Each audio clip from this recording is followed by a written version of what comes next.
قالي انتي غير كايخا حلي كايخا مو نسمي وانتي غبر كان اي كحد كايون نسم غويتا انتي زي غبرو محبر يوم زيوم نيروم زي كحدو محبر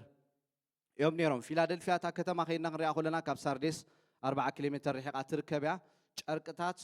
ቆርበትና እንሳ ኮሙን ንጹማው ዝኸውን ወይኒ እንታይ ትገብር ዝነበረት እተፍሪ ከተማ ያኔራ ኮሙን ናይ ኢስያን ግሪክን ባህልን ዝነበራ ማህበር ያኔራ ኢስያናው ኔሮም እንደገና ግሪካያን ኔሮም በዚ ናይ ክልተ ህዝብ ህብረተሰብ እንታይ ዝኾነት ያኔራ ባህሊ ዝነበራ ቆም ዓይነት ባህሊ ተታሒዛ ትኸይ ዝነበረት ማህበር ያኔራ ስለዚ ጎይታ ብዛዕባ ርእሱ ዝሃቦ መግለጽ ኸይና حاف اتقدس انتاي لو تغليصو له حقኛ ሞርሖ ዳዊ ዘሎ ንሱ እንታይ ምስ ገበረ ምስ ከፈተ ሓደ እኳ ዘይዓጹ ንሱ ምስ ዓጹዋ እንታይ ዘይገብር ሓደ እኳ ዘይከፍት ከምዚ ይብላሉ ኣብቲ ምዕራፍ ሓደ ክዛረብ ከሎ ሞርሖ ሲኦል ኣብ ኢድ ያለን ኢሉ ኣነ ምስ ዓጾኹ ማንም ዝኸፍት የለን ኢሉ ጎይታ ብዛዕባ መለኮቱን ሓይሉን ዮሐንስ ኣብቲ ምዕራፍ ሓደ ተገሊጹሉ ነይሩ ስለዚ እንታይ ኢሉ ኣሎ ነዛ ማሕበር እዚኣ እቲ ሓቀኛ ቅዱስ ዝኾነ ኣምላኽና እንታይ ኣምላኺ ሙሴ ክዛረብ ከሎ كم أملاخنا زبالة قدوس جبارة تأمرات يلا نيرو الله خاب جبت مسوات إخبار أملاخ قدوس مخانو إخبار أملاخ موسى تحجبر كله كتصحف كله إسرائيليان كزارب كله أبي سياس كنا خنريو خلنا بزمن وزع إخبار رب بريخ بوتار إيلو زفرات لبسنا مقدس تاجيرو بلنا مليو وسرافيل قدوس ندابلنا أملاخ تحجبرو خلو كم لغو خلو يمسحف قدوس نجرنا إخبار أملاخنا أنتايو قدوس أملاخي توم إسرائيل 4 شماغلتات أخليلاتهم من دادر بيو توم 4 إنسسا ونس خان تاي خايلو مولو أو قدوسي خان دابولو كملو خو خلو إناندرس لز قوي تحقلت كله أتي قدوس حق أنيا يلو نظام محبر انت حقبر كله كقلت الله كقلت اللهم كله إناندريو تستمالي نعوم قدوس كوين استقلت اللهم حجون انتايو حتى تسأل عمس تسأل قدوس صادق كادوش يبلو زتفلي يونيك أبوي زلنا إخبار أملاخنا كابزل العالم نزال العالم انتايو قدوسيو سلاز مرح داويت زلوا مني أتو ناب منجست سلطانو زفلت قويتايو أبيدو انتهالو سلطان اللو قويتا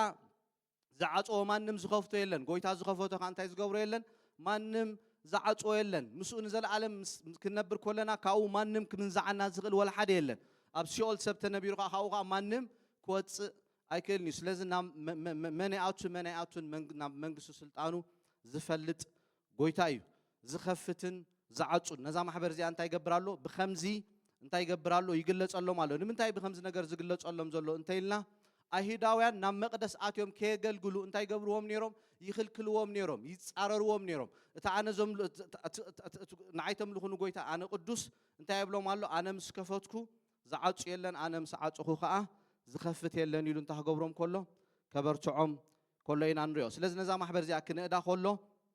قويتا قال زير خبلا محبر يعني رازا محبر زي منين كلتا محبر نيرن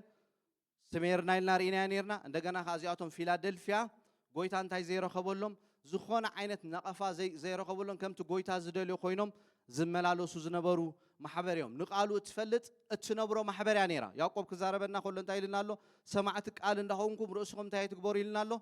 اي تتقبرو قويتا قالوا مسصنعنا مسنببنا مستزاربنا كن سمعو كن ازوزو يزدلي اب ابراهيم كينا نريو خلنا ام معرف 4 نتقال سمعوا ميم نتقال مس سمعوا وغن انتاي قون نتقال مساعتاتهم احابرن اي تقومون سمعوا ميم كاليبن اياسون كن نتقال سمعهم تخغبرو خلو ينا نريو كاززو خلونا املاح كم تاملاح زبولهم كوينهم كمالالسو كلو ينا نريوم يعقوب صبو غير نغيرنالو قال املاح اندا سمعنا اندا صنعنا سوق كنبلا يكونن እግዚአብሔር አምላክ ቃሉ ይብና ዘሎ ንቃሉ እንታ ክንገብር ይዘለና አንቢብና ክን እዘዞ ይደለና ኣብ ዮሐንስ ምዕራፍ 14 ዘፍቀረን እንተሎ እንታይ ይግበር ይልናሎ ቃለይ ትእዛዛተይ እንታይ ይግበራ ይልናሎ ይሐሉ ይልናሎ ስለዛ ማህበር እዚኣ ንቃሉ እትፈልጥ እትነብሮ ማህበር ያኔራ እግዚአብሔር አምላክ ዝተሐጎሰሎም መጽሐፍ ቅዱስ ንቃሉ አንቢቦም ሰበኹ ይኮኑ ንቃሉ እንታይ ዝገበሩ ሰሚዖም ዝተኣዘዙ ንዳንኤል ሓደ ካብቲ سخاب سماي استفاد خايخا قبل خلو جبريل ملأخ نقال أملاخ تايز جبر زنبر دانيال زز لك كم تأملاخ زبلو زنبر حلينو نقال أملاخ تايز جبر زنبر رأسه زجزاء سبينيروس لزا محبر زيان نقالون تفلت فليت أترى يكون السقط بالنيرة እትነብሮ ማሕበር ያ ነይራ መንጣለ ኣብ ዘለዎ ዓዲ ንቃሉ እንታይ ዝገበሩ እዮም ዝሓለው እዮም ነቶም ኣሄዳያን እንታይ ኢሎም ኣሎ ኣብኡ ክዛረቦም ከሎ ንሰይጣን ከም ዘገልግሉ ኣብኡ ገሊጾም ኣሎ ንኣምላኽ ኢና ነገልግል ኢሎም እዮም ዝሓስቡ ግን ንመን እዮም ዘገልግሉ ዘለው ንሰይጣን ስለዚ ይዛረቦም ኣሎ ኣብኡ ኣብቲ ቦታ እንታይ ዝገበረት ያዛ ማሕበር መንጣልብ ዘለዎ ዝጻረር ኣብ ዘለዎ ንወንጌል ዝቃወም ኣብ ዘለዎ ኣብኡ እንታይ ከም ዝኾነት ንቃሉ ሓልያ ጠጠው ዝበለት ማሕበር እያ ክሕደት ኣብ ዝበዝሓሉ ግዜ ንስም ጎይታ እንታይ ገይሮም እዮም ዞም ማሕበር እዚኦም ተኣሚኖም እዮም ብዙሓት ሰባት ኣብኡ ክጻረርዎም ከለው ንሳቶም ግን ኣብቲ ቦታቲ ንጎይታ ተኣሚኖም ጠጠው ኢሎም ማሕበር ሰይጣን ኣብ ዘለዎ ከተማ ማሕበር ክርስቶስ ኮይኖም እዮም ኣሂዳያን ርኢናዮም ነርና ኣብቲ ንስሜርና ክንዘራርብ ከለና ነታ ማሕበር ብዛዕባ እታ ማሕበር ክንገልጽ ከለና ኣሂዳያን ዘይኮኑ ግን ናይ ሰይጣን ኣገልገልቲ ከም ዝኾኑ ጎይታ ኣብኡ እንታይ ገይርዎም ኣሎ ገሊጾም ኣሎ ኣብዚ እውን ከምኡ ኢሉ ገሊጾም ኣሎ ንኣምላኽ ኣይኮኑን ዘገልግሉ እቶም ትክክለኛ ደቂ ኣብርሃም እንታይ እዮም ኢልና ርኢናዮም ነርና ልክዕ ከምቲ ኣብርሃም ተኣዚዙ ሰሚዕዎ ንጎይታ ኣስሚርዎ ዝኸደ ከምኡ ዝስዕቦ ዝኽተልዎ ውሉድ ምዃኖም ኣብኡ ርኢናዮ ነርና ኣብዚ ግን ማሕበር ከሎ ኢና ንሪኦም ሓደ እኳ ክዓፅዎ ዘይክእል ክፉት ደገ ክህቦም ከሎ ንጎይታ ስለ ዝተገዝእዎ ስለ ዝሰዓብዎ ስለ ዝተኣዘዝዎ እግዚኣብሔር ኣምላኽ ካ እንታ ክገብር ከሎ ደገ ክኸፍት ከሎ ናብ ሰማይ ዝኣትውሉ ደገ እንደገና ከዓ ናይ ወንጌል ደገ ክኸፍተሎም ከሎ ጳውሎስ ክዛረብ ከሎ ዓብን ገፊሕን ደገ ተኸፊትልይ ኣሎ ኢሉ ተጻረርተይ ግን እንታይ እዮም ኢሉ ኣሎ ብዙሓት እዮም እዞም ማሕበር እዚኦም ከዓ ጎይታ እንታይ ገይሩሎም ኣሎ ብወንጌል ምስባኽ ብምስካር እትፍለጥ ማሕበር ያ ነይራ ዓብ ደገ እንታይ ከም ዝገበረሎም ከም ዝኸፈተሎም ዋላ እኳ ተጻረርቶም ብዙሓት እንተኾኑ ማንም ክዓፅዎ ዘይክእል ደገ እንታይ ገይረልኩም ኣለኹ ሂቦኩም ኣለኹ ሕልቅነት ስልጣናት ክዓፅዎ ዘይክእሉ ውልቀ ሰባት ክዓፅዎ ዘይክእሉ ሰባት ክዓፅዎ ዘይክእሉ ጎይታ ምሳና እንተልዩ ማንም እንታይ ኣይገብረናን እዩ ኣይቃወመናን እዩ ሓደ ነገር ካባና ዝደልዮ እንታይ ክንእዘዞ ከለና እሱ ከዓ ደገታት እንታይ ከም ዝገብረልና ከም ዝኸፍተልና ጥራይ ክንርዳእ ኣለና ስለዚ ሓደ እኳ ክዓፅዎ ዘይክእል ክፉት ደገ እንታይ ገይርዎም ኣሎ ሂቦኩም ኣለኹ ክብሎም ከሎ ኢና ንሪኦ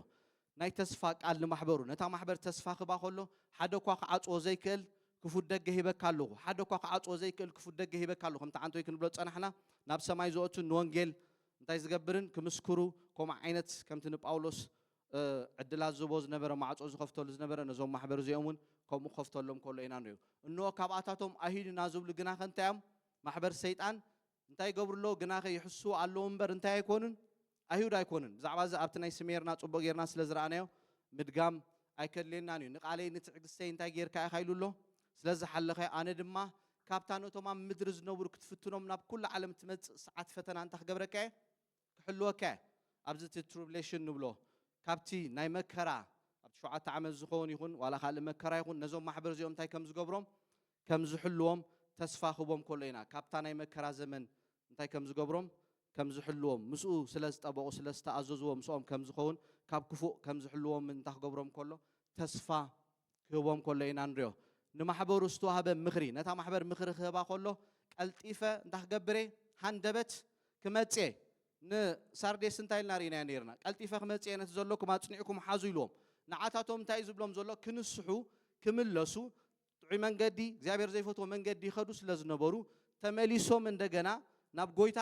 ናብ ቃሉ ክእዘዝዎ ኢሉ ከምኡ ኢልዎም ነዚኦም ግን በቲ ሓደ ሳይድ ብፖዘቲቭ ወይ ይዛረቦም ዘሎ ክመፅእ ሃንደበት ክገሃደ ናይ ጎይታና ኢየሱስ ክርስቶስ ምምፃእ ርኢና ነርና ኣብ ተሰሎንቄ ምዕራፍ 5 እንታይ ኢልና ኣሎ ድንገት ከም ዝኸውን ሰበይቲ ድንገት ነብሰ ጾር ቅልውላው ከም ዝሕዛ ናይ ጎይታ ምጽኣት ከዓ ከምኡ ከም ዝኸውን ስለዚ እንታይ ኢልና ኣሎ መጽሓፍ ቅዱስ ንቑሓት ኩኑ ተዳለው ኢልና ኣሎ ጎይታ በየነይቲ ሰዓት ከም ዝመጽእ ኣይንፈልጥን ኢና ድልዋት ኮይና ክንጸንሖ ግን ይደልየና እዩ ሓደ ግዜ ኣብ ትምህርቲ ከምኡ ክትዕ መፂ ብዛዕባ ራፕቸር ክትዕ ምስ መፀ ሓደ መምህር ሽዑ እንታይ ኢልና ኣቐዲሙ ይምፃእ ቅድሚ 7 ይኹን ኣብ ማእከል ይኹን ድሕሪ 7 ዓመት ይኹን ሓንቲ ክትገብርዋ ዘለኩም ንስኻትኩም እንታይ ኩኑ ድልዋት ኩኑ ማእስ ከም ዝመጽእ ጎይታ ኣይንፈልጥን ኢና ግን እንታይ ኢና ክንከውን ዘለና መጽሓፍ ቅዱስ ዝነግረና ኩሉ ግዜ ድልዋት ክንከውን ደው ክንብል ኩሉ ነገርና ኣፅሪና ደው ኢልና ክንጽበዮ ይደልየና ምምፅኡ እንታይ ስለ ዝኸውን ሃንደበት ስለ ዝኸውን ስለዚ ነዚኣቶም እንታይ ይብሎም ኣሎ ክመጽእ ጽበይዎ ስለ ዝነበሩ ክመጽእ ክብል ከሎ ኢና ንርኢ ነቲ ዘለካ እንታይ ግበር ኢልዎም ኣሎ ነዚኦም ከዓ ኣጽኒዕኩም ሓዙ ልክዕ ከምቲ ነቶም ሳርዴስ ኣጽኒዖም ክሕዙ ዝመኸሮም ነዚኦም እውን ኣጽኒዖም ክሕዙ ነቲ ዝተማሃርዎ ዝበጽሕዎ ዝተረድእዎ ዝመላለስሉ ዝነበሩ ነቲ ዘለዎም እንታይ ክገብሩ ኣጽኒዖም ክሕዙ ክመኽሮም ከሎ ኢና ንርኢ ስለዚ ነዛ ማሕበር ዓስቢ ብዛዕባ ዛ ማሕበር ዓስቢ ክዛረብ ከሎ ነቲ ስዕር ኣብታ መቕደስ ኣምላኸይ እንታይ ክገብሮ ዓንዲ ክገብሮ ካብኣ ከቶ ኣይክወፅእን እዩ ስም ኣምላኸይን ስምታ ከተማ ኣምላኸይን ናይታ ካብ ኣምላኸይ ኣብ ሰማይ እትወርድ ሓዳስ ኢየሩሳሌም ነቲ ሓድሽ ስመይን እንታይ ክገብሮ ኣው ኢሉ ኣሎ ክጽሕፎ ኢሉ እዛ ከተማ እዚኣ ብብዝሕ እንታይ ትሳቀ ነይራ ብምንቅጥቃጥ መሬት እንታይ ትገብር ዝነበረ እያ እትሳቀ ዝነበረት ከተማ እያ ነይራ ስለዚ ይርእዎ ኣለዉ ገዛ ይህነጽ ይፈርስ ከኣምንዎ ጸንሑ መቕደስ እንታይ ክገብር ከሎ መሊሱ ክፈርስ ከሎ ይርእዎ ነይሮም እዮም ዝተፈላለየ ግዜ ስለዚ እንታይ እዩ ዝብሎም ዘሎ ኣነ ግን ኣብቲ ዘይናወፅ ቦታ ኣው ንስምኩም እንታይ ክገብሩ ክጽሕፎ ክብሎም ከሎ ኢና ንሪኦ ከም ዓንዲ ጽኑዕ ዘይናወፅ ሰማያዊ ቦታ ኣማኒ ኣብቲ ትክክል ቦታ ኣው ተመዝጊቦም ከም ዘለዉ ክነግሮም ከሎ ኢና ንሪኦ ስም ኣምላኸይን ስምታ ከተማ ኣምላኸይን ኢልዎም ኣሎ እዛ ከተማ እዚኣ ኣብ ፊላደልፊያ ዝብል ስም እዩ ተዋሂብዋ ነይሩ ካብ መጀመርያ ድሓር ግን ክኸውን ከሎ ኢና ንሪኦ ምንቅጥቃጥ መሬት ብሓይሊ የጋጥም ስለ ዝነበረ ቄሳር መፂኡ ኢና ንሪኦም ነታ ከተማ ብቄሳር ቀይርዋ ከለዉ ድሓር እዮም ሽዑ መሊሶም ናብ ምንታይ ቀይሮማ ናብ ፊላደልፊያ ይፈልጥዮም ትምንዋፅ ስለዚ የረድኦም ኣሎ ኣነ ኣብ ሕቁፈይ ኣነ ክጽሕፍ ከለኹ ኣብ ሰማይ ብዛዕባ ኸትኩም ግን ኩሉ ግዜ እንታይ ኣይትኮኑን ኢኹም ኣይክትናወፁን ኢኹም ክብሎም ከሎ ኢና እንሪኦ ንማሕበር ሎዶቅያ ዝሑል ወይስ ሙቕ ዘይምዃንካ እንታይ ገብሮ ኣለኹ ኢሉ ግብርኻ እፈልጦ ኣለኹ ብኻ እንታይ ዘይኮንካ ዝሑል ወይስ ሙቕ ምኾንካ ከምዚ ልብጥ ዝበለ ብምዃንካ ኣይ ሙቕ ኣይ ዝሑል ኢኻ እሞ ካብ ኣፈይ እንታይ ክገብረካ ጡፍ ክብለካ ክብሎም ከሎ ኢና ነዞም ማሕበር እንሪኦም እዛ ማሕበር እዚኣ እንታይ ዘይኮነት ማሕበር እያ ዘይተናእደት ማሕበር ነተን ማሕበራት ገሊኣተን ጎይታ ኢየሱስ ክርስቶስ ጽቡቕ ነገር ይረኽበለን ነይሩ ይንእደን ዘይጽቡቕ ነገር ከዓ ይረኽበለን ነይሩ እዛ ማሕበር እዚኣ ግን ወላ ሓንቲ ጽቡቕ ነገር ኣይተረኸባን ኣይተናእደትን እዛ ማሕበር እዚኣ ንመን እያ ትውክል ካብ 1905 ክሳዕ ናይ መከራ ዘመን ዘሎ እትውክል ማሕበር ተባሂላ እትግለጽ ስለዚ ብዛዕባታ ከተማ ሎዶቅያ ኸይና ክንርኢ ከለና ካብ ፊላደልፊያ 60 ኪሎ ሜትር ርሒቓ ትርከብ ናይ ንግድን ናይ ባንክን ጨርቅታትን ከምኡ ናይ ዓይኒ ሕክምና ዘይትን ብትምህርቲ ቤትን ማእከል እንታይ ዝነበረት እያ ከተማ እያ ነይራ ጽሩይ ማይ ስለ ዘይነበሮም 10 ኪሎ ሜትር ብእምኒ ዝሰርሕዎ ቱቦ ገይሮም ማይ ናብቲ ዝነበርዎ ቦታ የእትዉ ነይሮም ስለዚ ካብ ውዑይ ይኹን ካብ ዝሑል ይመጽእ ነይሩ ኣይንፈልጦን ኢና ኣባታቶም ክበጽሕ ከሎ ግን ልብጥ ዝበለ ማይ ይኸውን ነይሩ ብገለ ኤርያ ዝሑል መጽእ ብገለ ኤርያ ውዑይ ክራኸብ ከሎ ግን ኣብ ማእከል ኣብቲ ከተማ ክመጽእ ከሎ ልብጥ ዝበለ ይኸውን ነይሩ ዳትስ ዋይ ብዝርድኦም ቋንቋ ዝዛረቦም ዘሎ ኣይ ውዑይ ኣይ ዝሑል ተኾንካ እንታ ክገብረካ ጡፍ ክብለካ ብሂወቶም ስለ ዘይተሓጎሶ ጎይዳ ክነቕፎም ክዛረቦም ደሊ ስለ ዘሎ ኣቐዲሙ እዚ ሓሳባት እዚ መእተዊ ዝገብር ዘሎ ጎይታ ብዛዕባ ርእሱ ዝሃቦ መግለጺ ነታ ማሕበር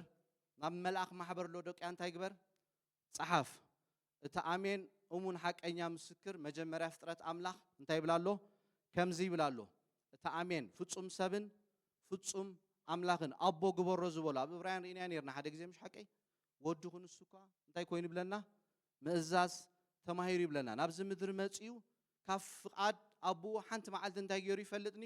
ወፂ ይፈልጥኒ እግዚኣብሔር ዝበሎ ኩሉ ኣብዚ ምድሪ እንታይ ገይርዎ ኸይዱ ኣስሚርዎ ተኣዚዙ ከይዱ ሓደ ግዜ ኣብ ጌተሰማኒ እንታይ ዝብለና መጽሓፍ ቅዱስ ከቢድዎ ነይሩ ይብለና ምሽ ሓቀይ ካብ ኣካላቱ እንታይ ወፅእ ነይሩ ደምን ረሃፅን ክጽሊ ከሎ ዘበርትዖ መልኣኽ ከም ዝተራእዩ ኣብ ሉቃስ ይነግረና ኣብኡ እንታይ ኢሉ ጸልዩ ፍቓድካ ደኣ ይኹን እምበር ፍቓደይ ኣይኹን ኢሉ እንታይ ክገብር ከሎ ነቦ ኣስሚርዎ ካብዚ ምድሪ ክኸይድ ከሎ ኢና ንሪኦ ኩሉ ዝበሎ እንታይ ገይሩ ተኣዚዙ እሱ እቲ ናትና ሞዴል ጎይታ ኢየሱስ ክርስቶስ ናትና ኣብነት ኣቦ ዝበሎ ኩሉ ካብ የማን ናብ ጸጋም ከይተኣለየ ኩሉ ነገር ፈጺሙ ባሃቢልዎ ከም ዝኸደ ቃል ኣምላኽ ይነግረና እሙን ሓቀኛ ምስክር ኣብቲ መእተዊ ምዕራፍ ሓደ ርኢና ነርና ምሽ ሓቀይ ጎይታ ኢየሱስ ክርስቶስ ሓቀኛ ምስክር ምዃኑ ጽቡቕ ጌርና ርኢና ነርና ነቶም ናቱ እሙን ዝኾነ ጎይታ ንሳቶም ንዕኡ እሙናት ኣይነበሩን ሰብ ሎዶቅያ ንዓታቶም እሱ እሙን እዩ ኣብ ካልኣይ ጢሞቴዎስ ምዕራፍ 2 እንታይ ዝብለና ክዛረብ ከሎ እሱ ኩሉ ግዜ እንታይ እዩ እሙን እዩ ንሕና እንተኻሓናዮ እኮ እሱ እንታይ ክገብር ኣይክእልን እዩ ንርእሱ ክክሕድ ኣይክእልን እዩ ንዘለዓለም እንታይ ኮይኑ ዝነብር እዩ እሙን ኣምላኽ ኮይኑ ዝነብር እዩ ንሳቶም ግን ንዑ እንታይ ኣይነበሩን እሙናት ኣይነበሩን ከምቲ ንሱ ዝደልዮ ኣይኮኑን ዝመላለሱ ነይሮም ካብ ሰማይ ክሪኦም ከሎ ዝሕጉስ ህይወት ኣይኮነን ዝሪኦሎም ነይሩ መጀመርያ ፍጥረት ኣምላኽ ኢሉ ነዞም ማሕበር እዚኦም እንታገብረሎም ከሎ ክዛረቦም ከሎ ኢና ንሪኦ ፍጥረት ኩሉ ብኡ ካብ ዘይምህላው ናብ ምንታይ ዝመፀ እዩ ናብ ምህላው ዝመፀ እዩ መጽሓፍ ቅዱስ ዝነግረና ኣምላኽ መጀመርያ ሰማይን ምድርን ፈጠረ ምድሪ ባዶ ጥራያ ነበረት መንፈስ ኣምላኽ ኣብ ልዕሊ ማያት ዝንብ ነበር እግዚአብሔር ብርሃን ምስ በለ ኩሉ ከዋኽብቲ ኣብ ምዕራፍ 1 ምዕራፍ 2 ኩሉ ፍጥረት እግዚአብሔር ኣምላኽ ከም ዝነበሮ ይነግረና እዩ ዘየለ ናብ ምንታይ ኣምጪዎ ኣምላኽ ናብ ህሉ ኣምጪዎ ወላ ሓደ ሰብ ሓሳብ ኣይሃቦ ወላ ሓደ ሰብ ምኽሪ ኣይሃቦ ብሓይሉን ብክእለቱን ዘይነበረ ናብ ህሉ እንታይ ገይሩ ወዲ ኣምላኽ ኣቦ መንፈስ ቅዱስ ከም ዝፈጠሮ መጀመርያ ፍጥረት ኣምላኽ ኢሉ ርእሱ እንታክገብር ከሎ ከላሉ ከሎ ኢና ንሪኦ ስለዚ ነዛ ማዕበር እዚኣ ክንእዳ ከሎ ወላ ሓደ ነገር ኣይረኸበላን እግዚአብሔር ካብ ከምዚ ዓይነት ህይወት ይሰውረና ካብ ሰማይ ርኢና ኣብ ህይወትና ወላ ሓደ ነገር ሰናይ ዘበለ ክስእን ከሎ ዘሕዝን ነገር እዩ ካብዛ ማሕበር እዚኣ እንሪኦ ወይ ከዓ እትመሃሮ እዚ ጎይታ ኢየሱስ ክርስቶስ ንኩሉ ንገብሮ ዘበለ ስለ ዝሪኦ ከም ትቅድሚ ሕጂ ዝረኣናዮ ምስ ረኣየና ግን በቲ ንኸዶ በቲ እንመላለሶ ክሓዝነልና ከሎ ወላ ሓደ ናእዳ ዘይብሉ ህይወት ክንነብር ከለና ዘሕዝን እዩ ስለዚ ነዛ ማሕበር እዚኣ ብወላ ሓደ ነገር ኣይናእዳን ንገሊኣተን ነተን ሽዱሽተ ማሕበራት ገለ ፅቡቕ ነገር ረኺቡ እንታይ ክገብረለን ከሎ ክንእደን ከሎ ኢና ንሪኦ ንሎዶቅያ ግን ብወላ ሓደ ነገር ከይናኣዳ ከይተዛረባ ክሓልፍ ከሎ ኢና ንርኢ ስለዚ ክግስፆም ከሎ ግን እንታይ ኢሉ ገሲፆም ሃብታም ፈሳሴ ሓንቲ ዝደልያ ነገር እኳ የብለይን ብምባል ክዛረቡ ከሎ ንርእሶም እንታይ ኢሎም እዮም ዝሓስቡ ነይሮም ከም ሃብታማት ከም መንፈሳውያን ከም ንኣምላኽ ዝፈልጥዎ ሓሳብ ኣምላኽ ከም ዝርድኦም ኮይኖም እዩ ንዖም ዝስምዖም ነይሩ እሱ ግን ክሪኦም ከሎ እንታይ ይብሎም ኣሎ ሃብታም ፈሳስን እየ ሓንቲ ዝደልያ ነገር እኳ የብለይን ብምባልካ ግን እንታይ ኢኻ ሕሱር ኢኻ ዘደንግፅ ኢኻ ነዳይን ዕውርን ዕሩቕን ምዃንካ ዶ ኣይትፈልጥን ኢኻ እዞም ሰባት እዚኦም ንርእሶም ክርእይዋ ከለዉ ከም መንፈሳውያን ንኩሉ ነገር ከም ዝበፅሕዎ ገይሮም እዮም ዝርእይዋ ዕውራት እዮም ግን ጎይታ ክሪኦም ከሎ ካብ ሰማይ ማለት እዩ ስለዚ እንታይ ዝኾነ ህይወት እዩ ነይርዎም ልብጥ ዝበለ ህይወት ኣይውዑይ ኣይዝሑል ጎይታ ኢየሱስ ክርስቶስ ኣይውዑይ ኣይዝሑል ክንኮን ኣይደልየናን እዩ ንኢያሱ እንታይ ኢልዎ ኣሎ ንቓለይ እንታይ ግበር ኢልዎ ኣሎ ለይትን መዓልትን ኣስቱን ኣፅንዓዮ ኣንብቦ ካብኡ ንየማን ንፀጋም እንታይ ትግበር ኢልዎ ኣሎ ኣይትተኣለ ክብሎ ከሎ ኢና ንሪኦ ስለዚኣቶም ልብጥ ዝበለ ህይወት እግዚአብሔር ዘይፈትዎ ህይወት ሒዞም ክመላለሱ ከሎ ኢና ዝተታለለ መንነትን ውሕስነትን ዝነበሮም ማሕበር እዮም ከዓ ነይሮም ሓደ ሰይጣን ካብቲ ዘታለለና ነገር እንታይ መሲልኩም ንርእስኻ ከም ፀላይ መጽሓፍ ቅዱስ ከም ዝርዳእካ ንኩሉ ነገር ከም ዝበፅሕካዮ ብጀካኻ ዝፀውም ሰብ ዘየለ እስኻ ተፀሊኻ ጥራይ ኣምላኽ ከም ዝሰምዓካ ከምኡ ገይሩ ከታልለካ ተጀሚሩ ካብ መስመር ወፂኻ ኣለኻ ማለት ሓንቲ ዝገብራ ህይወትና ንሳ ኣብ ሉቃስ ምዕራፍ 18 ዘገርም ታሪክ ኣሎ ጎይታ ኣብነት ክዛረብ ከሎ ክልተ ሰባት ኣብነት ኣምፂቡ እቲ ሓደ እንታይ ኢሉ ክዛረብ ከሎ ኣነ ከምዚ ሓጥእ ስለ ዘይገበርካኒ ገንዘበይ ይህብ ይፀውም ከምኡ እንዳበለኒ ብዛዕባ ርእሱ ክሰብኽ ምጀመር እቲ ሓደ ግን ደረቱ እንዳሃረመ እግዚአብሔር ኣምላኽ ኣነ ሓጥየ ኣብ ቅድመኻ ጠጠው ክብል ኣይክእልኒ ክርኤካ ኣይክእልኒ እንዳበለ እንታይ ክገብር ከሎ ክፅሊ ከሎ ኢና ንሪኦ እቲ ርእሱ ዘልዕል እንታይ ክገብር ኢልዎ ኣሎ ኣብቲ ጥቕሲ ርእሱ ከዋርድ ኢልዎ ኣሎ ሰይጣን ሓደ ካብቲ ዘታልለና በዛ ዓይነት ነገር እዩ ክንጥንቀቕ ኣለና እግዚአብሔር ኣምላኽ ጥራይ ክፍትሸና ዝኽእል ተንበርኪኽና እግዚአብሔር ኣምላኽ ጥራይ ብዛዕባ መንነትና ክረዳእናን ክነግረናን ዝኽእል ገለገለ ሰባት ዝተታለለ መንነት ወይ እውን ሓደ ግዜ ከምኡ ንኮይና ከምኡ ሒዝና ክንከይድ ከለና ብጣዕሚ ሰይጣን ናብ መፈንጠራ እንዳእተወና ክኸይድ ዝጅምር ኮምፕሊትሊ ኻ ንሕዋትካ እንታይ እንዳገበርካዮም ትኸይድ እንዳነዓቅካዮም ክትሰምዖም ኣብ ዘይትክእለሉ ደረጃ ኢኻ ትበፅሕ ስለዚ እዞም ማሕበር እዚኦም እንታይ ኮይኖም ተታሊሎም ነይሮም ዲያብሎስ ደሲቭ ገይርዎም ክንጥንቀቕ ኣለና ጳውሎስ ክዛረብ ከሎ ኣብ ቀዳይ ቆሮንቶስ ምዕራፍ 4 ንዓና ከም ኣገልገልቲ ምስጢር ኣምላኽ ዳ ረኣዩና ኢሉ ነፍሲ ወከፍ መጋቢኻ እንታይ ክኸውን ኣለዎ ኢሉ ኣሎ እሙን ክኸውን ኣለዎ ኣብ ፀልማት ዘሎ ናብ ብርሃን ዘምፅእ ግን ኣምላኽ እዩ ኣነ ንባዕለይ ንርእሰይ ክፈርዳ ኣይክእልኒ ክብል ከሎ ኢና ኣብቲ ጥቕሲ ንሪኦ እግዚአብሔር ኣምላኽ መንፈስ ኣምላኽ ክፍትሸና ጥራይና ክንፈቅድ ዘለና ሓደ ግዜ ብከምዚ እንድሕር ከታለና ተጀሚሩ ኣብ ክንወፆ ዘይንክእል ህይወት ክንኣቱ ክንጅምር ኢና actually ሪቢሊየስ እንዳኾና ዓለወኛታት እንዳኾና ንሕዋትና ምስማዕ እንዳኣበና دحر ناب زيد اللي من مقال مفللاي دخد كأخذ خيد بخمسة عينت استطال لمننتي وتليك ስለዚህ ማህበር ዚኦም ታይም ኮይኖም ሃብታማቲና ንብሉ ይብሉ ፈሳስለን ይብሉ ግን ጎይታ ክሪኦም ኮሎ እንታይም ዕሩቃት ምዃኖም ዘደንጉጹ ምዃኖም ዕውራት ምዃኖም ይዝሪኦም ዘሎ እግዚአብሔር ቸክ ገብሮም ኮሎ ግን ካልእመንነት ይዘለዎም ጎይታ ይሪኦም ከም ዘሎ ዘይፈልጡ ዝነበሩ ማህበር እዮም ነይሮም ዚኦም እታ ዓይንቶ ሃልሃልታይ ናሪና ያለና እንተ ዓይነት መንነት ዘለካ ጽቡቅ ገይሩ ክሪኤካ ዝኽእል እሱ ኣብታ ቲያትራ ማሕበር ከይና ክንሪኦ ኮለና እታ ኢዛቤል ነቶም አገልገልቲ ከተመንዝሮም ኮላ ንሳን ባዕላ ክዝምር ኮላ ረቂቕ ዝኾነ ዓይነት ትምህርቲ ክትምህር ኮላ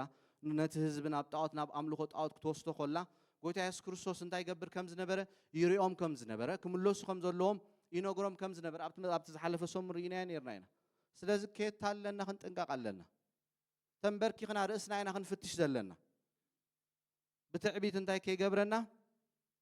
ከይወቕዓና ዲያብሎስ ሓደ ካብቲ ዝጥቀመሉ እንታይ ክትዕበይ ዝገብረካ እግዚአብሔር ዝኾነ ነገር ባእኻ ሰሪሑ ክትቀምጥ ጀመረ ካልእ መንነት ክትሕዙ ዝገብረካ ካብ መስመር ክትወፅእ ዝገብረካ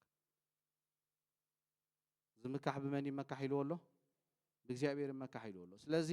ሃምብል ክንከውን ጽቡቕ እዩ ከይንታለል ብዙሕ ነገራት እግዚአብሔር ባእና ሓሊፉ ተገበረ ኣምላኽ ይባዕሉ ብጸጉኡ ዳ ዝግልገል ዘሎ እምበር ንሕና ኣይኮንናን ስለዚ ከምዛ ማሕበር እዚኣ ከይንታለል ክንጥንቀቕ ኣለና ጎይታ ይሪኦም ከም ዘሎ ዘይፈልጡ ማሕበር እዮም ነይሮም ፈውሳ ዓይኒ መድሃኒት ዘፍርዩ ማሕበር እዮም ነይሮም ንሪኢና ኢሎም እዮም ዝሓስቡ ዘለዉ መንፈሳዊ ዒንትና ክፉት ኢሎም እዮም ዝሓስቡ ዘለዉ ግን ጎይታ ኢየሱስ ክርስቶስ ክሪኦም ከሎ እንታይ ዝብሎም ዘሎ ዕውራት ኢኹም ኣይትርእዩን ኢኹም ኣክቹዋሊ ካባይ መፂኹም እንታይ ግበሩ ኩሕሊ ግዙ እንታይ ክትገብሩ ክትርእዩ መንፈስ ኣምላኽ ብሓይሊ ኣብ ህይወትና انت وريدو تراينا خنرئ نجمر كم تسوز ريو خنرئ نجمر كم تسوز تمتو خنطمت نجمر كم تسو مع منفس عملك مع معاملك يترف يمرمر يلنالو كاوينا برهان كنركب نخل كابرسنا ولا حدا نقدر كنقبراين كلينا سلازوم محبر زيوم عوراتهم نرئ لنا بلو لو جن كا غويتان تاي بلوم قالو مصيخم كاباي عدغو خبلوم كلينا نري كمي زحزن هيوت مسيلكم نرئ سخاب كالو بوتا قميتكا እግዚአብሔር አምላኽ ግን ዕውሪኻ ኣይትረአኒኻ ነዳይኻ ሕሱሪኻ ክብለካ ከሎ ከመይ ሕዝን መሲልኩም በዚ እግዚአብሔር ይርዳአና ገለ ጸጋ ተዋሂብዎ ከም ዘይተዋህቦ ይኸውን ገለ ሰብ ጸጋ ሂብዎ አምላኽ ከገልግል ኣይትረአኒኻ ህጎይ ኣይትረአኒኻ ገለ ከዓ ካብ እግዚአብሔር ጸጋ ይቅበሉ እሞ እግዚአብሔር አምላኽ ብኡ ሓሊፉ ብዙሕ ነገራት ምስ ገበረ ክዕበይ ይጅምር actually እግዚአብሔር አምላኽ ይዳ ባአና ሓሊፉ ዝዓይ ዘሎ እምበር ንሕና ኣይኮንናን ነበኮደነጾር ሓደ ዘሰንብድ ኣብ ዳንኤል ምዕራፍ ኣሎ ዘሰንብደካ ኣብቲ ምዕራፍ 4 ራእይ እዩ ራእይ ምስ ራእየ ሓንቲ ገረብ እንታይ ክትከውን ኮላ እንደ ዓበየት ከይዳ ኣግራብ ኩሉ ነገር እንስሳታት ከይተረፋ ሰብ ከይተረፈ ካብኣ ኩሉ ነገር ክምገብ እንታይ ክገብር ከሎ ራእይ ክርኢ ከሎ ሓደ መልአኽ መፂኡ ግን ነታ ገረብታ ክገብራ ከሎ ቆርፃ ከሎ ርዩ ነዚ ሕልም ዝ ምስ ረአዮ ንዳንኤል ፀዊዕዎ ዳንኤል ክትርጉመሉ ጀሚሩ ነቲ ራእይ እግዚአብሔር አምላኽ ስልጣን ይብካሎ ክትገዝእ ፈቂድልካሎ ስምካ አግኒንዎ ኣሎ ኩሉ ሰቢስ ይግዛአልካሎ እግዚአብሔር ይዝ ነገር ዚ ይብካ ተጠንቀቕ ኢልዎ ዳንኤል ድሕሪ ዓመት ከይድኩም ክትሪእዎ ከለኹም ድሕሪታ ዝረአያ ራእይ ድሕሪ ዓመት ኣብ ባቢሎን ኣብ ኣፍ ደገ ኮፍ ኢሉ እቲ ኩሉ ነገር ዝኾነ ንሱ ከም ዝገበሮ ገይሩ ክሓስብ ጀሚሩ ኦሬዲ ኣብ ምዕራፍ 2 ዳንኤል ተዛሪብዎ ነይሩ እቲ ንግስነት ርእስ እስኻ ኢኻ ትወርቅ ንስኻ ኢኻ እግዚአብሔር አምላኽ ኩሉ ኣግዚ ኢልካ ባዕልኻ ይኮንካን ኩሉ ነገር ክግዛአልካ ኪሉ ኣነ ክብሎ ከሎ ኢና ንሪኦ ስለዚ እሱ ግን ታክገብር ከሎ ክዕበ ከሎ ኢና ንሪኦ እግዚአብሔር አምላኽ ከዓ ሂናው ዝፈልጥ ይኹን ዕበተ ጀሚርና ኣእምሮና መፂ ባትን ኣለዎ ብሎክ እዩ ዝገብረን ሽዑ ጽሉል ትኸውን ማለት እዩ ከንቱ ናብ ሕሱር ነገር ክትልቃቕ ትጅምር ንኣምላኽ ከም ኣምላኽ ገይሮም ስለዚህ ሓዝዎ እንዲ አምላኽ ፈኒ ገዲፎም ንኻለ ነገር ከምሉ ናኮም ነገር ክትከይት ትጅምር ማለት ስለዚ እግዚአብሔር ገለ ነገር ገብር ከሎ በኣና እሱ ከም ዝገበሮ ንዕኡ ክብሪ ክንህብ እሱ ከም ዝዓዮ ክንፈልጥ ኣለና ጸጋ ሂብና ማለት ናትና ኣይኮነን ዝኾነ ንበሎ ኣብ ህይወትና ዘሎ ትምህርቲ ንበሎ ሃብቲ ንበሎ ፍልጠት ንበሎ ገሌና እኮ ትፈልጦ ዲኹም ዓይንና የተኸፈተልና ንበር ተጸሊልና ገለ ኣብ ጎደና መሃለና ነርና በቲ ሰይጣን ዝሓሰቦ ማለት እዩ እግዚአብሔር አምላኽ ይግን ኣናጊፉ ሰብ ጌርና ኣብዚ ደው ኢልና ዘለና እዚ ኩሉ ኮይኑ ዘሎ ኣብ ህይወትና እሱ ይገርዎ ንሕና ይኮንናን ጌርናዮ ስለዚ ነቲ ኣብ ህይወትና ከምዚ ገይሩ ዝገበረ ኣምላኽ ኢና ዳ ከነምልኾ ዘለና እምበር በቲ ዝሃበና መሊስና ክንዕበ ኣንጻሩ ክንለዓል ግን ሰናይ ኣይኮነን ስለዚ ክመኽሮም ከሎ እንታይ ኢልዎ ምእንቲ ክትህብቱም ብሓዊ ፀረ ወርቂ ካባይ ክትዕድጉ ሕፍረት ዕርቃንካ ምእንቲ ከይቅላዕ ክትክደንን ካብ ጻዕዳ ክዳውንቲ ምእንቲ ክትርኢ ንዓይንትኻ ክትኳሓለሉ እውን ኩሕሊ ካባይ እንታይ ክትገብር ክትዕድግ እመኽረካ ኣሉ ክብሎም ከሎ ኢና ወርቂ እንታይ ግበር ካባይ ዓድግ እዞም ማሕበር እዚኦም እንታይ እዮም ነይሮም ብንዋት ሃብታማት እዮም ነይሮም ትዝክሩ እንዲኹም ናይ ስሜሬና ማሕበር ብንዋት ድኻታት እዮም ነይሮም ስፒሪቹዋሊ ግን ሪች ነይሮም መንፈሳውነት ግን ሃብታማት እዮም ነይሮም ጎይታ ዝተሓጎሰሎም ብጽድቂ ደው ዝብሉ ምስ ሓጢኣት እንታይ ዘይገብሩ ዘይተሓወሱ ንቄሳር ዘይሰግዱ ኮምፕሮማይዝ ዘይገብሩ ሕድድግ ዘይገብሩ ዓይነት ማሕበር እዮም ነይሮም ጎይታ ኢየሱስ ክርስቶስ ክሪኦም ከሎ ብጣዕሚ ቦኦም እንታይ ክገብር ከሎ ክሕጎስ ክንእዶም ከሎ ንሪኦ ስለዚ እዚኦም ብንዋትዮም ሃብታማት ነይሮም ወርቂ ካባይ እንታይ ክገብሩ ይብሎም ኣሎ ዓድጉ ብሎም ኣሎ ህይወቶም እንታይ ዝገብርሉ ዝልውጡ ጻዕዳ ክዳን ግዛእ ካብ መን ካብ ጎይታ ክንስሑ ክምለሱ ኣብ መጽሓፍ ቅዱስ ከይድና ክንሪኦ ከለና ክዳን ጻዕዳ ምስ ምንታይ ኢና ነተሓዞ ምስ ጽድቂ ኢና ነተሓዞ ርስሓት ካብ ምስ ምንታይ ኢና ክዳኖም ነታ ሳርዴስ ከም ኢሉ ኣሎ ክዳኖም እንታይ ዘይገበሩ ዘይጸየቁ ከም ዘለዉ ዝተፈለዩ ውሕዳት ከም ዘለዉ ኢሉ ክዛረቦም ከሎ ኢና ንሪኦ ስለዚ ካብኡ ክገዝኡ እንታይ ክገብሩ ክዳን ክዕድጉ ክጸርዩ ክነጽሁ ብንስሓ ናብ ምንታይ ክገብሩ ናኡ ክምለሱ ክምዕዶም ከሎ ኢና ንዓይንትኻ ክትኳሓለሉ እንታይ ግበር ካባይ ኩሕሊ ዓድግ እዞም ማሕበር እዚኦም እንታይ ኢሎም እዮም ዝሓስቡ ዘለዉ ንርእሶም ንርኢ ኣለና የዓይንትና ዝተኸፈተ እዩ ኣምላኽ ዝሰምዓና ምስ ኣምላኽ እንመላለስ ዘለና ማሕበር ኢና ኢሎም እዮም ዝሓስቡ ግን እንታይ ክኾኑ ከሎ ኢና ንሪኦም ዕውራት ክብሎም ከሎ ጎይታ ኢና ንሪኦም ስለዚ ካባይ እንታይ ግበሩ ዓድጉ የዓይንትኹም እንታይ ክኸውን እዩ ክኽፈት እዩ ክብሎም ከሎ ኢና ንሪኦ ስለዚ ከጠንቅቖም ከሎ ኣነ ነቶም ዘፍቅሮም ዘበሉ እገንሖም ይቐፅዖም እየ ደጊም እንታይ ግበር እሞ ቅናዕ እሞ እንታይ ግበር ተነሳሕ ንፍቕሩ ምላሽ ደይቡ እንታይ ከም ዝገብሮም ጡፍ ከም ዝብሎም ኣብ ሓድሽ ኪዳን ገለገለ ሰባት እግዚኣብሔር ኣይቃፅዓኒ ኢሎም ይኣምኑ እዮም እግዚኣብሔር እቲ ኣብ ብሉይ ኪዳን ዝነበረ ቅዱስ ኣምላኽ ሕጂ እውን ቅዱስ እዩ ሕጂ እውን ኣይተለወጠን ሓጢኣት ኣብ ዘለዎ ብልሽውና ኣብ ዘለዎ ሚዒድካ ተዛሪብካ ብሕልሚ ብቓሉ ብድምፂ ብኩሉ ተዛሪብካ እንድሕር ንኩሉ ምላሽ ዘይትብ ትኾንካ ጡፍ ከም ዝብለካ ጡፍ ከም ዝብለና ክንፈልጥ ኣለና ስለዚ እንተዘይተመሊሶም ይኩሕኩሕ ኣሎ ተመለሱ ብሎም ኣሎ እንተዘይተመሊሶም ግን ጡፍ ከም ዝብሎም ክነግሮም ከሎ ኢና ንርኢ ነቶም ናቱ ሕጂ እውን ብስርዓት ክመላለሱ ይገብሮም እዩ እግዚኣብሔር ስቲል እንታይ ይገብር እዩ ይቃፅዕ እዩ ቀፅዓና ከሎ ግን ንምንታይ ዝቐፅዓና ወፂና እንተሊና ናብ ቦታና ንኽንምለስ ይግስፀና እዩ ስቲል ከምኡ ይገብር እዩ እግዚኣብሔር ማሕበር እውን ከምኡ ክትገብር ኮላ ገለገለ ሰብ ኣብ ቤተ ክርስቲያን ክትግስፆ ከለኻ ኣይፈቱን እዩ ኣክቹዋሊ እንድሕር ክንግሰጥ ተዘይጀሚርና ክንፈርህ ኣለና ኣሮን ነቲ ህዝቢ እንታይ ብለና ስድ ገዲፎ ብለና ምሽ ሓቂ ድለዮ ትገብር ነይሩ ምራኽ ክገብር ነይሩ ኤሊ ንደቁ እንታይ ኣይገብሮምን ነይሩ ብለና ኣይግስፆምን ከም ዝነበረ ይነግረና ኣብ ቤተ ኣምላኽ ኣሕዋትና ኣገልገልቲ መፂኦም ክግስፁና እንተጀሚሮም ዕድለኛታት ኢና ብጣዕሚ ዕድለኛታት ኢና እንዘን ከም ምንታይ ካ ክንወስቶ ኣለና እግዚአብሔር ኣምላኽ ከም ዘፍቀረና ጌርና ክርዳኣና ኣለዎ ማለት እዩ ገለገለ ሰብ ክትግስፆ ክትእርሞ እንተጀሚርካ እንታይ ክኾን ከሎ ኢኻ ትሪኦ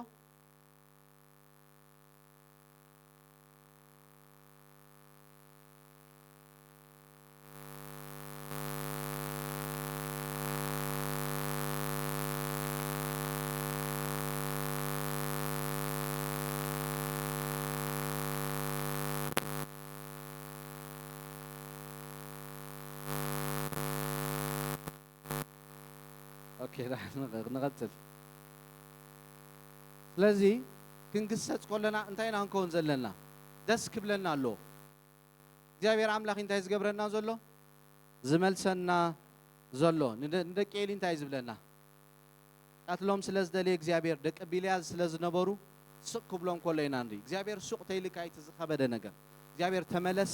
ኢሉ ክግስጸካ ተጀሚሩ ግን እንደገና እንታይ ኣሎ ተስፋ ኣሎ እዝራ ክዛረብ ከሎ ምዕራፍ 9 እንታይ ኢሉ እንደገና እንታይ ኣሎ ኢሉሎ ተስፋ ኣሎ ኢሎም ቶም ህዝቢ ናኡ ክመፁ ከለዉ ኢና ንሪኦ ስለዚ ቅና እሞ እንታይ ግበር ተነሳሕ እንታይ ክብሎም ከሎ ኢና ንርኢ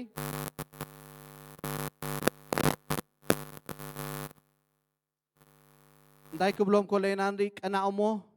ተነሳሕ ስለዚ እግዚአብሔር አምላኽ እንታይ ብሎም ኣሎ ዕድል ህቦም ኣሎ ንርኢ ኣለና ጥዑያት ኢና መንፈሳውያን ኢና ዝተታለለ መንነት ሒዞም ኣለዉ ጎይታ ግን እንታይ ብሎም ኣሎ ተነስሑ እግዚአብሔር እንታይ ይቢ በቀዳይ ይዛረበኩም ነይረ እግዚአብሔር ዕድል ከሃበ ኣብ ህይወትካ ኣይትስእን እዩ ኣይላዓልኒ መጀመሪያ እግዚአብሔር እንታይ ዝበካ ዕድል በካ ተመለስ ብለካ ጊዜ ይበካ ይግስጸካ ነዚ ኩሉ ዓይነት ነገራት ሒስካ ከይድ ኮለኻ ግን ብድሕሪኡ ፍርዲ ከም ዝኾነ ኣብ ዝሓለፈ ጊዜ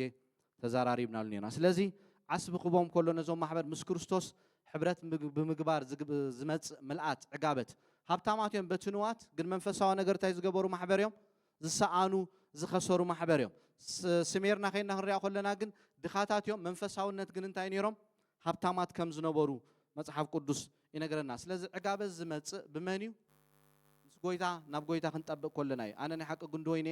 ተኻሊኡ ኣቦይ ንስኻትኩም እንታይ ኢኹም ኢልና ኣሎ ጨንፈር እቲ ኣባይ ዝጠብቕ እዩ ፍረ ዝፈሪ ኢልና ኣሎ ናብ ጎይታ ክንጠብቕ ተጀሚርና ጥራይና ክንዓግብ ንጅምር ኣብዚ ምድሪ ዝተመነናዮ ነገር ብምሉእ ረኺብና ዕጋበት ኣይንረክብን ኢና ዕጋበት ዝርከብ ብመን እዩ ብጎይታ ጥራይ እዩ ብመንፈሱ ጥራይ እዩ ስለዚ ከምኡ ብሎም ኣሎ ነዞም ማሕበር ዕጋበት ኣባይ ጥራይ ዝርከብ ናባይ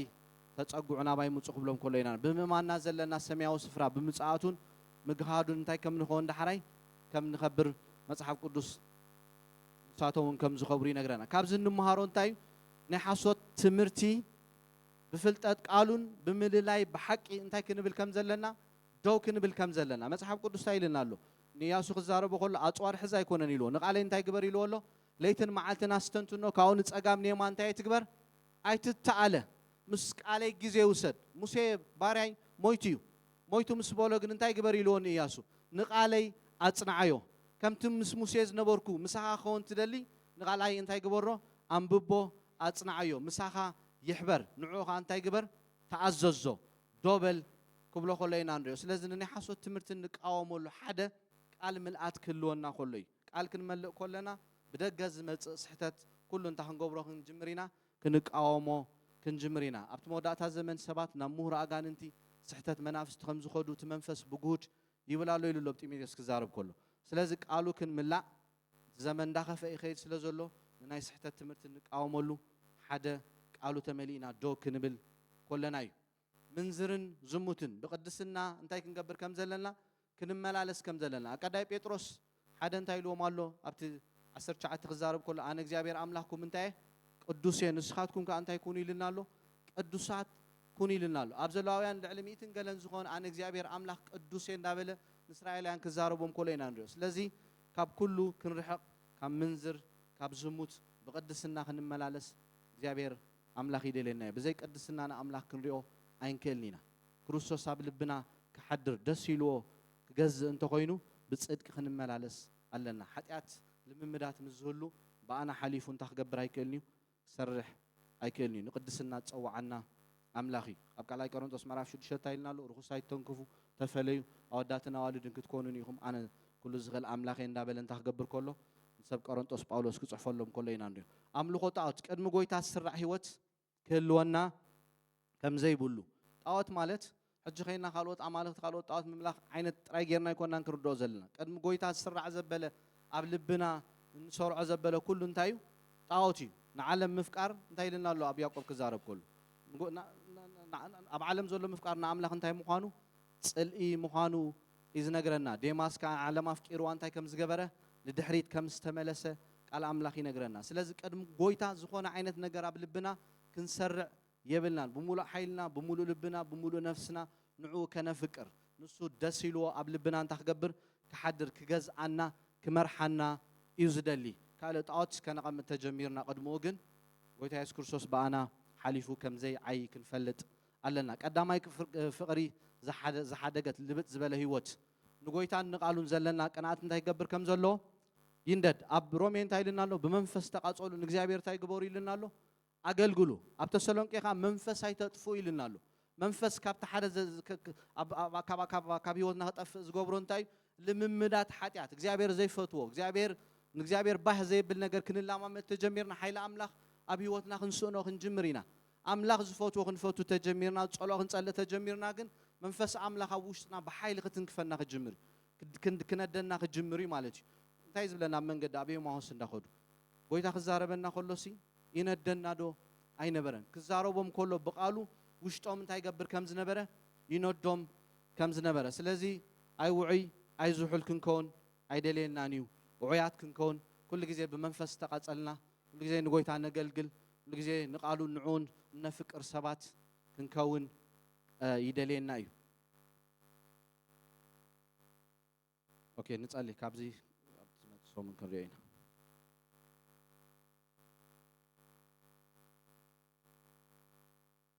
እስከ እግዚአብሔር ነፍስ ወከፍና ክዛረበና ለደቂያ ማህበር እንታይም ኮይኖም ዝተታለለ መንነት ሒዞም ነይሮም አዋቴ ዲያብሎስ አመንፈንጠራ ከእትወና ብልክዕ ዝኾነ ክንሓስብ ብትዕቢት ኣብ ህይወትና ከዓይ ከይገዝእ እስከ ርዳኣን ንበሎ መንፈስ አምላኽ ተዛረበኒ እስኻ ዘይትፈትዎ ኣብ ትክክል መስመር ተዘየለ ገስጸን ንበሎ አዋቴ እግዚአብሔር መጪ ተመለስ ክብለካ ከሎ ዕድል እዩ ብጣዕሚ እግዚአብሔር ተመለስ ክብለካ ከሎ ብጣዕሚ ይሕጉሰና ዘሎ ደስ ክብለና ዘሎ እግዚአብሔር ሱቅ ክብለና ከሎ እዩ ዘይጽቡቕ መንፈስ አምላኽ ዝተታለለ ህይወት ሒዝና ከይንከይድ ርዳኣና አይ ውዑይ አይ ዝሑል ከይንከውን ደግፈና ብጎይታ በኢየሱስ ክርስቶስ ናይ እግዚአብሔር መንፈስ ቅዱስ ርዳኣና ብጎይታ በኢየሱስ ክርስቶስ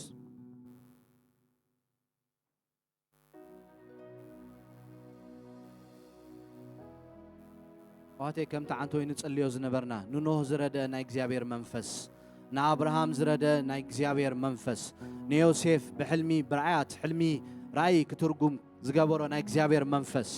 ንሙሴ ትምህርትን ተአምራትን ክገብር ዝገበሮ ናይ እግዚአብሔር መንፈስ ንኢያሱ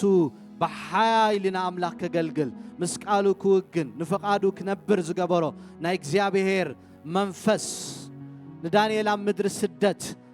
ብራእይ ብሕልሚ ዝግለጸሉ ዝነበረ ናይ እግዚአብሔር መንፈስ ሕጂውን ኣብ ማእከልና ክዓይ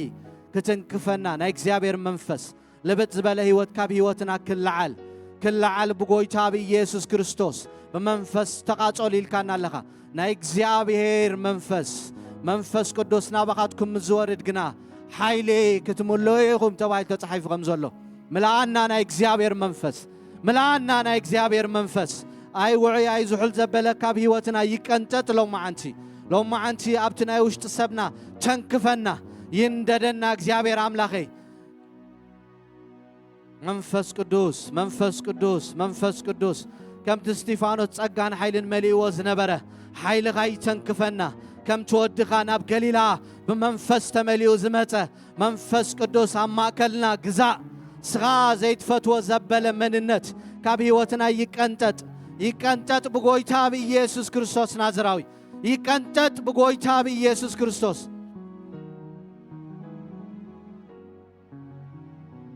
ይድካ በህይወትና ትግዛ እግዚአብሔር አቦ ትገዛ ብጎይታ በኢየሱስ ክርስቶስ ድኻም ዘበለ ይልዓሎ ማዓንቲ መሰዊታት ዝፈረሰ ዘበለሎ ማዓንቲ መሕዳስ ይኹን እግዚአብሔር አምላኸ ንቃል አምላኽ ዝነበረና ሸዋሃት ዝተወሰደ ዘበለሎ ማዓንቲ ምትንኻፍ ይኹን እግዚአብሔር አቦ ተንክፈና ንምለስ ኣለና ናባኻ እንተ ተመለስካስ ናባይዳ ተመለስ ኢልካና ኣለኻ እስኻ ትሕሸና ካብ ኣላፋት ወርቂ ሕጋ ኣፍካ ሕሸና እግዚአብሔር አቦ